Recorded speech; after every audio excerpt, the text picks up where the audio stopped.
잠자기 전 듣는 고전 이야기. 안녕하세요. 다락방 이야기입니다. 오늘 들려드릴 이야기는 환생을 반복하는 어느 선비 이야기부터 시작하겠습니다. 편안한 시간 되시길 바랍니다. 옛날 어느 선비가 과거에 급제하기 위해 열심히 글 공부만 하였는데 집이 너무 가난하여 아내와 함께 굶기를 밥 먹듯 하였습니다. 며칠 동안 밥을 굶은 채 공부를 하다 그만 혼절하였는데 끝내 깨어나지 못하였습니다. 한참 후 선비가 정신을 차리고 보니 어느새 자신이 저승사자에 이끌려 넓은 사막에 걸어가고 있었습니다. 한참을 끌려가는데 난데없이 한 노파가 나타나 술 한 잔을 주며 마시라고 하였습니다. 선비는 내가 과거에 합격할 때까지는 절대로 술을 마시지 않겠다고 맹세했는데 어찌 술을 마시겠는가? 하고 거절했습니다. 선비가 불이 타는 강을 간신히 건너는데 또다시 그 노파가 나타나 술 한 잔을 권유하였습니다.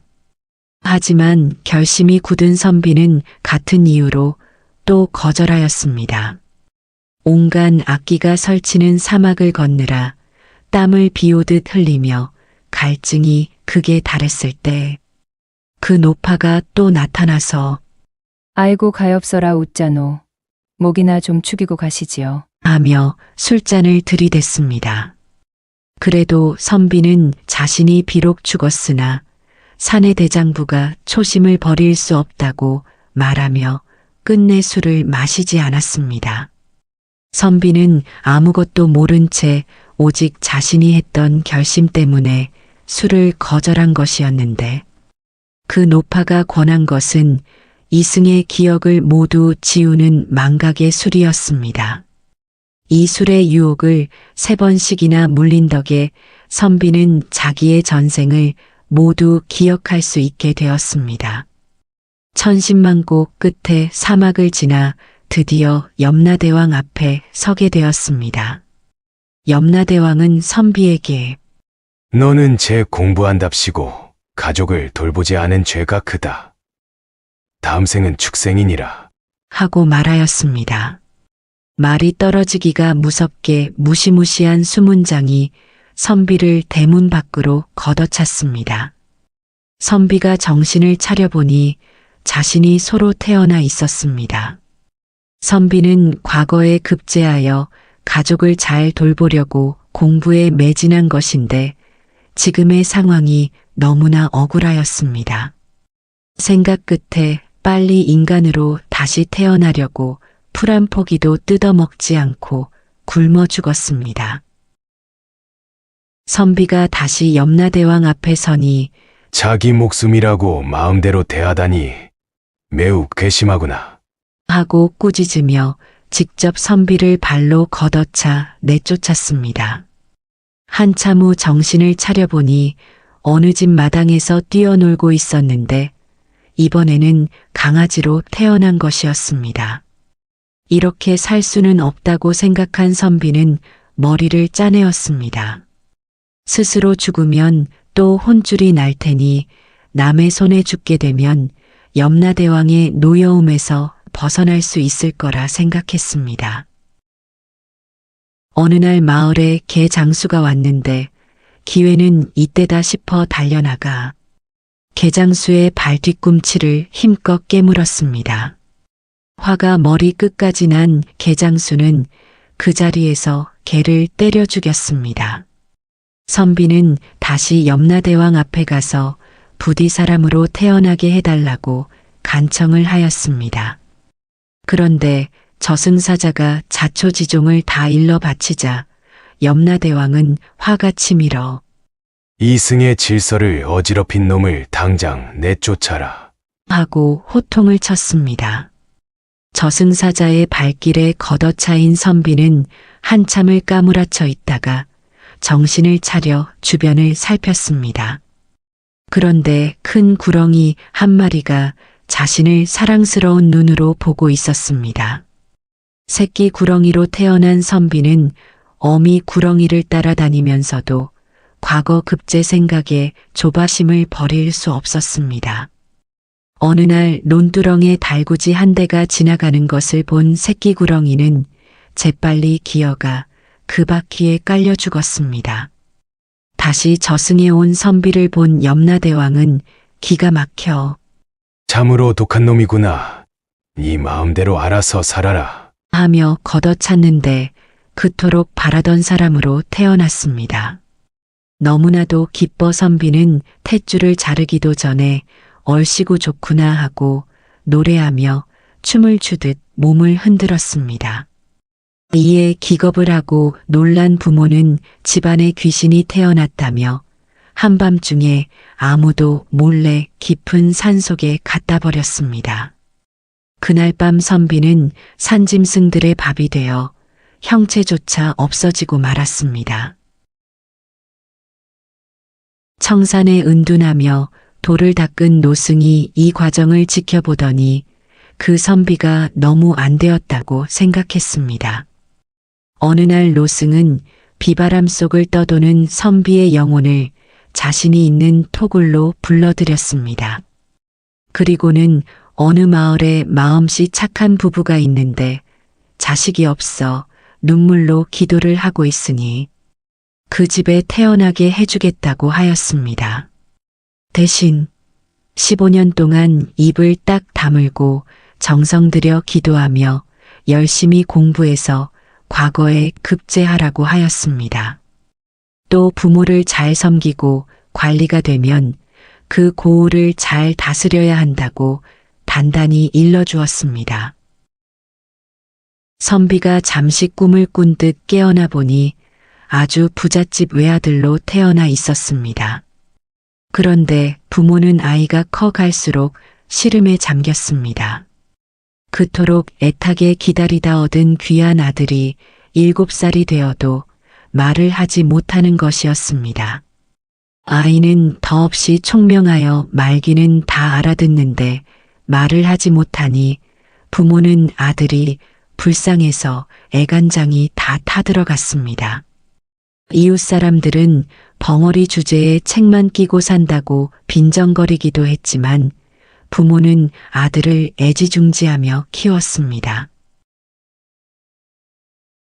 세월이 흘러 아이는 15살이 되자 새 옷을 갖춰 입고 부모님께 큰 절을 올리며 한양에 올라가 과거 시험을 보고 오겠다고 하였습니다.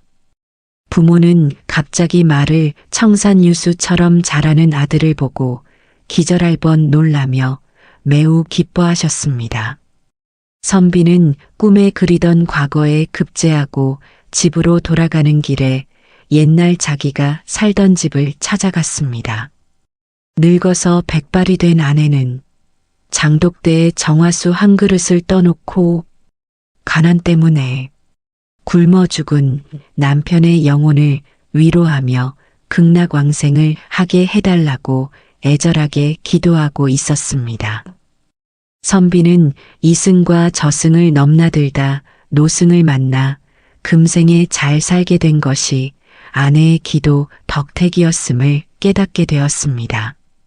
선비가 노승께 감사함을 전하기 위해 찾아갔으나 토굴은 온데간데 없고 그 앞에 있던 소나무에 노승의 지팡이만 걸려 있었습니다. 그걸 본 선비는 그 노승이 부처님의 현신이라 생각하였습니다. 그 후 선비는 훌륭한 목민관이 되어 선정을 베풀었고 내세에는 옛 아내의 지아비로 태어나게 해달라고 항상 기도하였다고 합니다.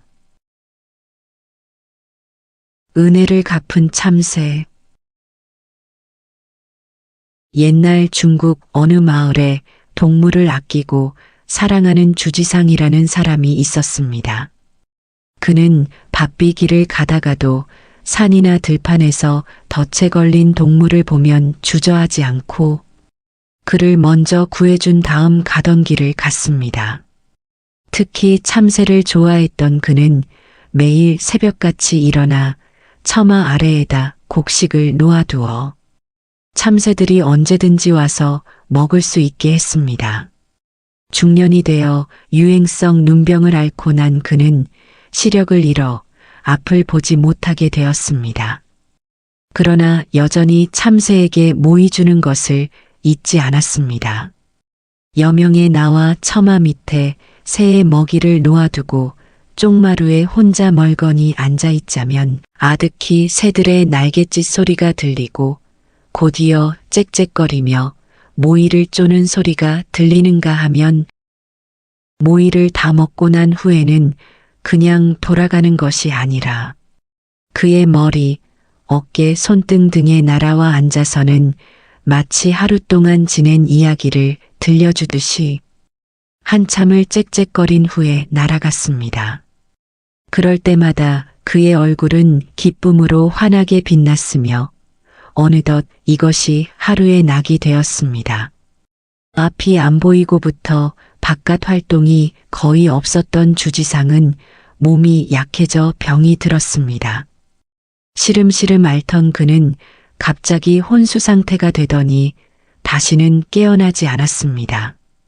가족들은 이름 있는 의원들을 모셔왔으나 그들은 한결같이 갈 때가 된 것 같으니 마음의 준비를 하라는 것이었습니다. 그렇게 가족의 애를 태우며 며칠이 지난 어느 날, 그는 한숨을 잘 잤다는 듯 개운한 얼굴로 깨어나 가볍게 자리에서 일어났습니다. 더욱 놀라운 것은 허옇게 백태가 끼어 있던 눈이 맑고 밝게 빛났습니다. 놀람과 기쁨으로 어리벙벙한 표정이 된 가족들에게 그는 한 사람 한 사람 이름을 부르며 손을 잡았습니다. 그리고는 꿈속에서 있었던 기이한 일들을 차분히 들려주었습니다. 나는 꿈속에서 집을 나와 들판을 걷고 있었어. 단거미가 지고 있었고 주위는 텅 비어 을씨년스러웠지. 게다가 바람까지 불어오는데 아무리 둘러봐도 내가 아는 곳이 아니었어. 날은 어두워지고 나는 낯설기만 한 이곳에서 빨리 벗어나고 싶었지. 그러나 어디로 가야 할지 도무지 알 수가 없어서 무작정 앞을 향해 뛰기 시작했어. 얼마나 뛰었는지 모르겠는데 나는 숨이 차서 그만 길거리에 쓰러지고 말았어. 정신을 차려보니 날이 새고 있었고 앞에 큰 성이 있었어. 성은 음침했고 먹구름에 둘러싸여 있었지. 나는 그곳에 가고 싶지 않았지만 달리 길이 없었어. 춥고 배고프고 물이라도 얻어 마시고 싶은 마음에 나는 새벽빛을 받으며 성으로 걸어갔어. 성문 가까이 갔을 때 마침 지팡이를 짚고 오는 노인을 만났지. 말을 걸려고 가까이 다가가 보니 그분은 돌아가신 우리 아버지였어. 반가움과 서름이 복받쳐 아버지 앞에 주저앉아 눈물을 흘렸지. 그러나 아버지는 냉정하게 말씀하셨어. 네가 왜 여기에 있느냐? 이곳은 내가 올 곳이 아니야. 나는 아버지에게 자초지종을 이야기했지. 아버지는 긴 한숨을 쉬더니 어쩌겠느냐?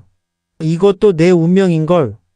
다시는 집으로 돌아갈 생각은 하지도 말거라.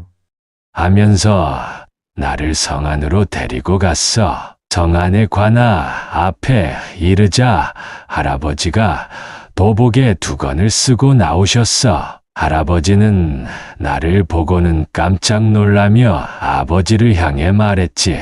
넌 정말 어리석구나. 어쩌자고 네 아들을 이곳으로 데리고 오는 거냐? 얘는 내가 맡을 테니 너는 얼른 내 숙소로 가 있거라. 하고 엄하게 말씀하시고는 내 손을 잡고 왔던 길로 되돌아섰어. 할아버지의 초조해하는 마음이 나에게 전해져 나는 할아버지 곁에 바짝 붙어서 걸었지. 얼마 가지 않아 우리는 추악하게 생긴 두 명의 저승사자와 마주쳤어. 어디 언감생신 성 안에 들어온 사람을 빼돌리려 하는 거요? 그들은 그러면서 할아버지로부터 나를 빼앗으려 했어. 할아버지는 혼신을 다해 나를 지키려 했지만 역부족이었지. 바로 그때 정말 믿을 수 없는 일이 벌어진 거야. 수만 마리의 참새떼가 온 하늘을 덮으며 날아오는 거야. 그리고는 나를 둘러싸는 한편 저승사자의 몸에 새까맣게 붙어 그들을 쪼아댔어. 할아버지와 나는 참새들의 보호를 받으며 성을 무사히 빠져나와 한참을 더 걸었지. 그런데 갑자기 할아버지가 지팡이로 내 등을 탁 치면서 하시는 말씀이 집에 다 왔다. 라고 하시는데, 그리고 난 이렇게 깨어났는데 내가 언제 눈이 멀었었나 싶게 사물이 똑똑히 보이는 거야.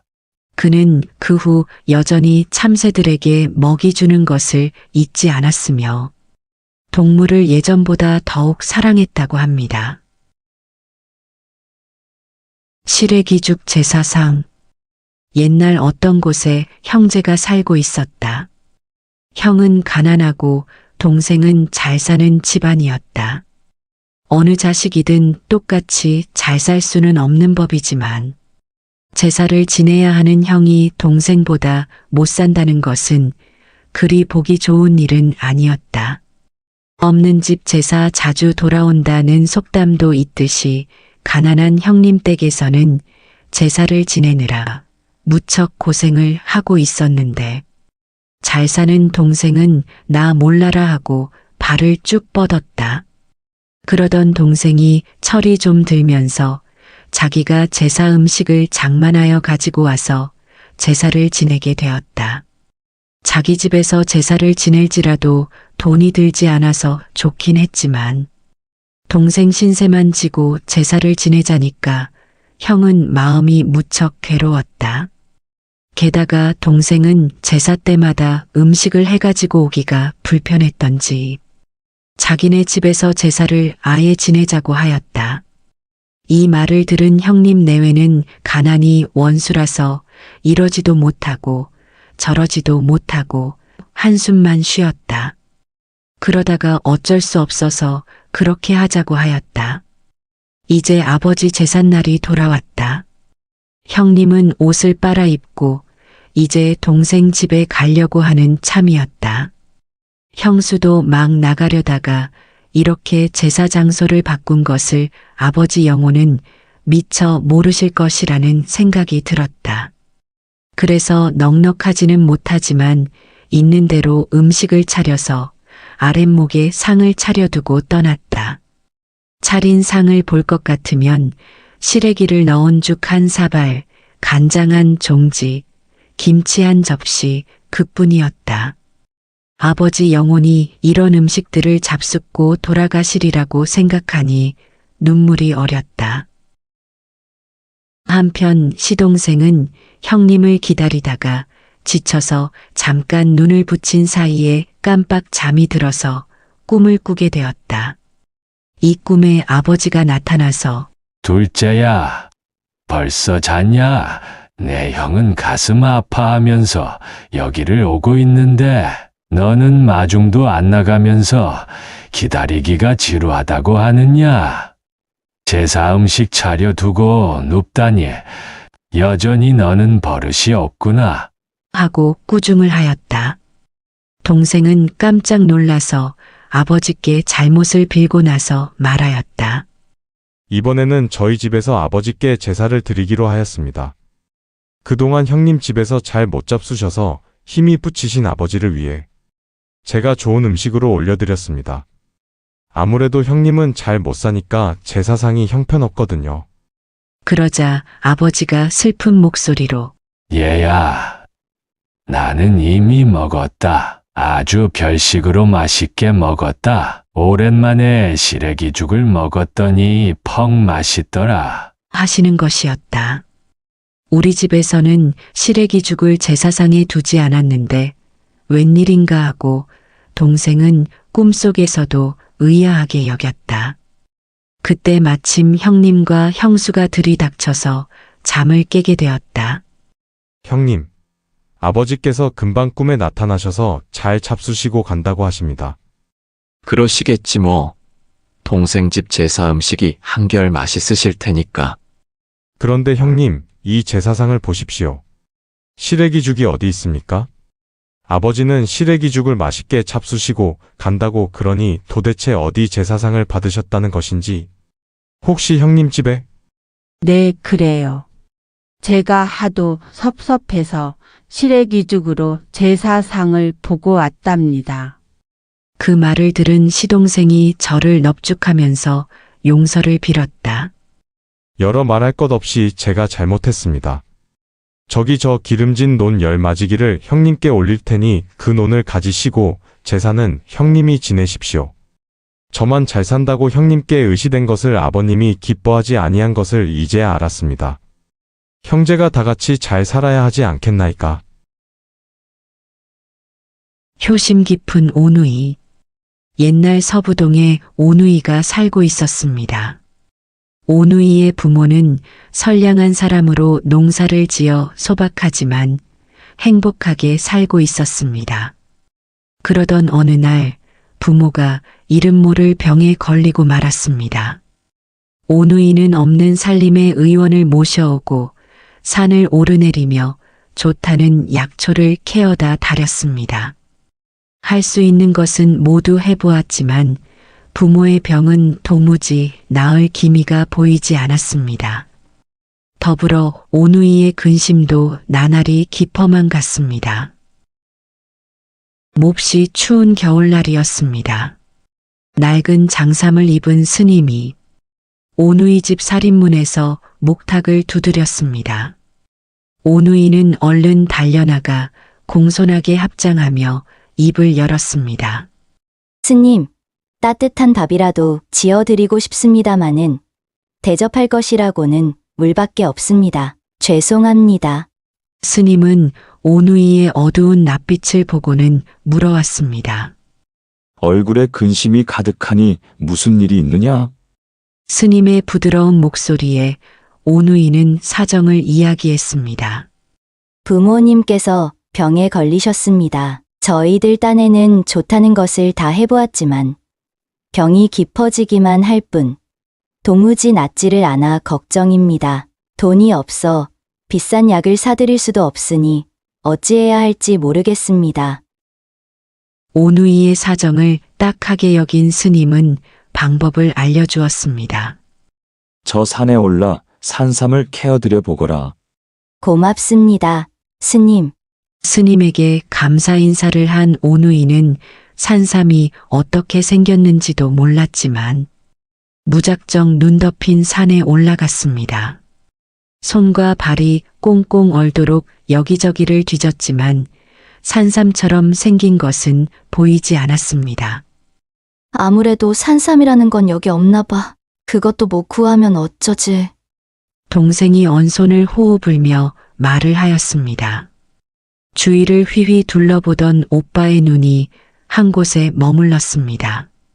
큰 바위 아래에서 따뜻한 김이 모락모락 피어오르고 있는 것을 발견한 까닭이었습니다. 저기 뭔가 이상한 게 있어. 둘은 바위 아래로 달려갔습니다. 눈이 녹아 매늘기 드러난 자리에 초록 잎이 싱싱한 커다란 무가 여러 포기가 있었습니다. 이 겨울에 웬 무가 있지. 산삼은 캐지 못했지만 무라도 캐서 부모님께 끓여드려야겠다. 오누이는 물을 캐어들고 산에서 내려왔습니다. 캐어온 무로 정성스럽게 묵국을 끓여 부모님께 드렸습니다. 따뜻한 묵국을 맛있게 드시는 부모님을 보며 오누이는 무척 기뻐했습니다.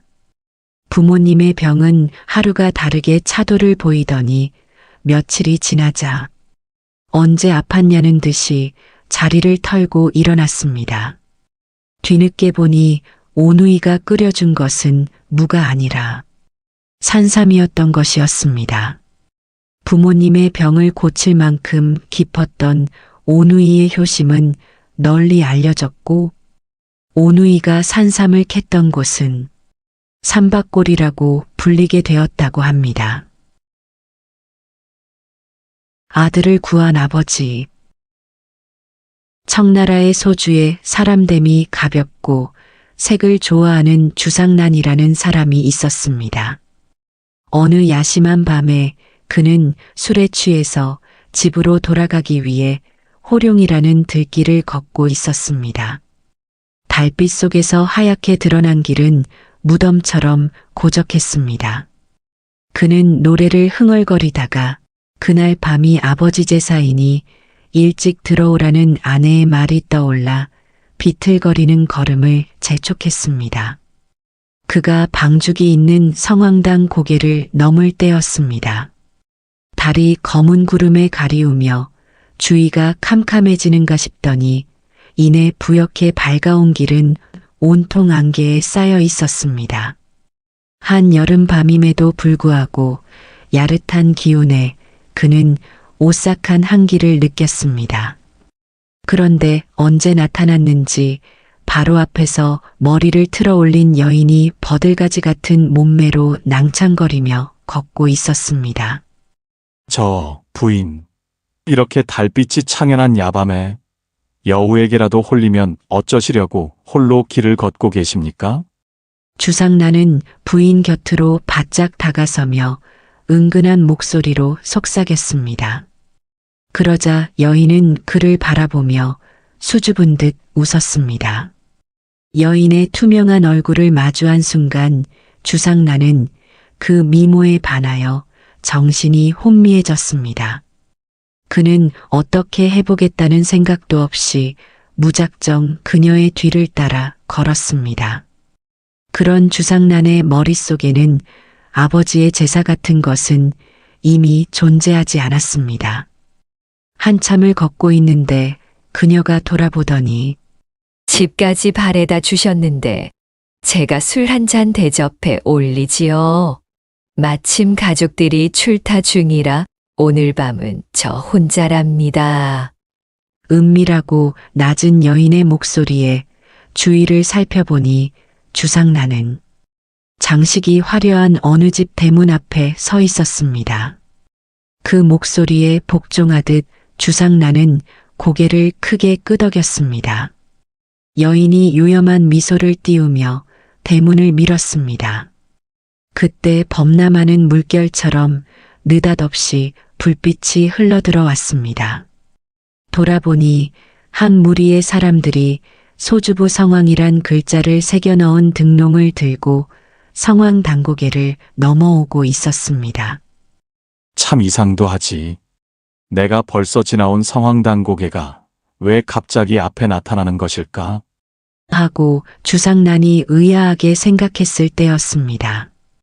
언제 사라졌는지 대문은 온데간데 없고 여인은 머리를 풀어 헤친 채 달빛에 얼음 조각처럼 빛나는 물속으로 잠겨들고 있었습니다. 주상난은 이때 물가에 서 있는 자신을 발견했습니다. 한 발자국만 더 갔더라면 물속으로 끌려 들어갈 수 있는 위험한 위치였습니다. 주상난이 제 정신으로 돌아왔을 때 등롱을 든 무리의 뒤에서 근심 어린 얼굴로 주상난을 바라보고 서 있는 아버지의 모습이 보였습니다. 그때서야 주상난은 돌아가신 아버지가 자신을 구하기 위해 등롱을 든 무리들을 보냈다는 것을 깨달았습니다. 그 후 주상난은 정성껏 아버지의 제사를 지냈으며 더 이상 목숨을 위협하는 욕망에 마음을 빼앗기지 않았다 합니다. 호랑이의 불심.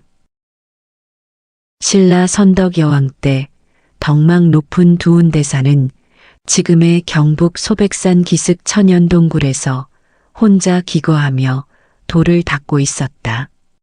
그곳 동굴에는 가끔 호랑이 한 마리가 찾아와 대사의 공부하는 모습을 물끄러미 바라보고 가거나 어느 때는 스님과 벗하여 놀다 가곤 했다. 그러던 어느 날 석양 무렵이었다. 여느 날과 다름없이 찾아온 호랑이는 굴 입구에서 입을 딱 벌리고는 눈물을 줄줄 흘리고 있었다. 이상히 여긴 두운 대사가 가까이 다가가 호랑이 입속을 들여다보니 금비녀가 목에 걸려 있는 것이 아닌가. 두운 대사는 비녀를 뽑아준 뒤 호통을 쳤다. 네 이놈, 산에도 내가 먹을 짐승이 많은데 사람을 잡아먹다니 천벌을 받을 것이니 앞으로는 절대 사람을 해치지 말라. 목에 걸린 금비녀를 뽑아내니 후련해서 살 것 같았는데 스님의 호령이 워낙 추상 같으니 호랑이는 인사도 못한 채 잘못을 알았다는 듯 슬그머니 사라졌다. 그런 일이 있은 후 얼마 뒤 호랑이는 새끼 2마리를 데리고 와서 놀다 가곤 했다. 한 번은 큰 멧돼지를 잡아 새끼들과 함께 스님이 있는 동굴로 먹이를 물고 왔다. 아마 호랑이 생각엔 그 멧돼지 고기를 스님에게 공양 올리고 싶었던 모양이었다. 그러나 두운 대사는 또 호통을 쳤다. 이 녀석아, 불도를 닦는 나보고 육식을 하란 말이냐? 어서 썩 물러가거라. 호랑이는 또 새끼들을 데리고 고개를 숙인 채 슬그머니 꽁무니를 뺐다. 그 후 어느 봄날이었다. 혼자 찾아온 호랑이는 이번엔 두운 대사의 옷자락을 물고 끌어당기는 것이었다. 예사롭지 않게 생각한 스님은 호랑이를 따라 나섰다. 바삐 달리는 호랑이를 앞세워 당도한 곳은 동굴에서 그리 멀지 않은 폭포 아래였는데 그곳엔 아리따운 처녀가 정신을 잃고 누워 있는 것이 아닌가. 두운 대사는 급히 처녀를 업고 동굴로 돌아왔다. 물을 끓여 몸을 따뜻하게 하고 약풀을 다려 먹이는 등 스님이 급진이 간병하니 처녀는 이튿날 간신히 눈을 떴다. 이제 정신이 드는가 보군. 아니, 이곳은 어디이며 스님은 뉘신지요? 여기는 소백산 중턱이고 나는 이곳에서 불도를 닦고 있는 두운이란 승려요. 한데 낭자는 어이하여 이 깊은 산중에서 변을 당했소.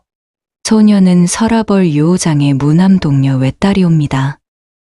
전날 밤 안방에서 어머니와 이야기를 나누고는 제 침소로 돌아가려고 마루로 올라서는 순간 무엇이 등을 덮치는 것 같았는데 그만 정신을 잃었사옵니다.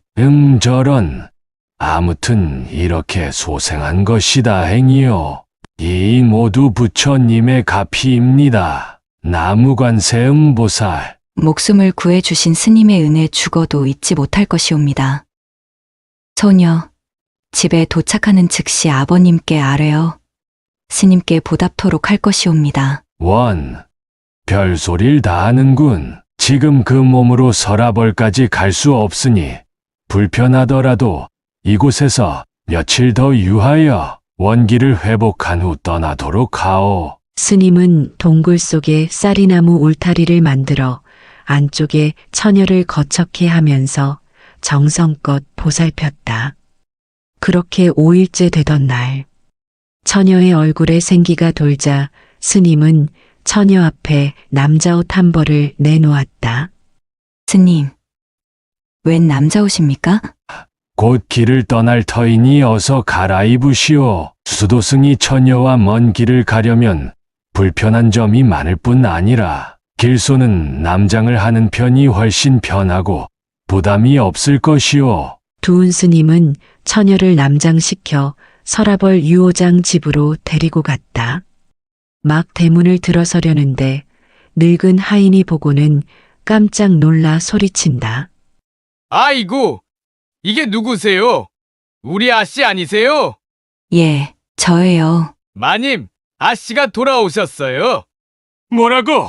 유호장과 유호장 부인은 버선발로 뛰어나오며 딸을 반겼다.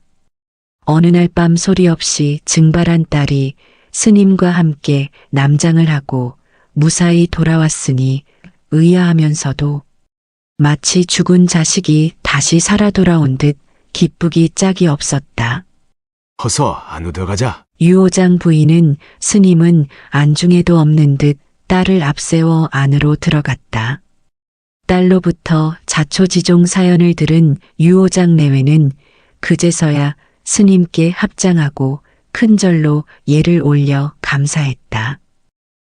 스님의 크신 은혜 평생 동안 갚은데 어찌 다 할 수 있겠습니까? 말로 헤아릴 수 없는 스님의 은혜에 만분의 일이라도 보답코자 소인 가진 것은 많지 않으나 스님 톡을 옆에 공부하시는데 불편이 없도록 암자를 하나 창건토록 하겠습니다. 불도를 닦는 소승 그런 과한 인사밖에 없이 송구합니다. 이 모든 것이 부처님의 가피일 뿐입니다. 나무관세음보살. 두은 스님은 그저 할 일을 했을 뿐이라는 듯 눈을 지그시 내려감고 굵은 염주를 굴릴 뿐 어디 하나 기쁜 표정을 보이지 않았다. 유호장은 그날 저녁 성대한 잔치를 베풀어 온 마을 사람들과 딸의 귀가를 축하하며 기쁨을 나눴다. 그 후 유호장은 사제를 들여 멀리 소백산 중턱에 암자를 세웠다. 정상의 3분의 2 지점이나 되는 높은 곳에서 어려운 대작 불사가 완성되자 유호장 내외는 딸과 함께 새로 건립된 절을 찾아 두은 스님을 뵈었다. 스님, 이곳은 저의 가문에 기쁜 소식을 전해준 방이이므로 절 이름을 희방사라 하면 어떠하올는지요? 그거 좋은 생각이군요. 그렇게 합시다. 두은 스님은 절 이름을 희방사라 명했으니 때는 선덕여왕 12년이었다.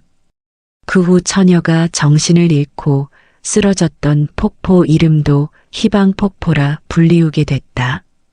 길이 28m로서 물줄기가 두어 번 중간에서 물보라를 일으키며 떨어져 장엄을 이루는 이 폭포는 내륙지방에선 가장 높은 곳에 위치하여 더욱 유명하다. 소백산 최고봉인 연화봉가는 길목 해발 830m 지점에 있다.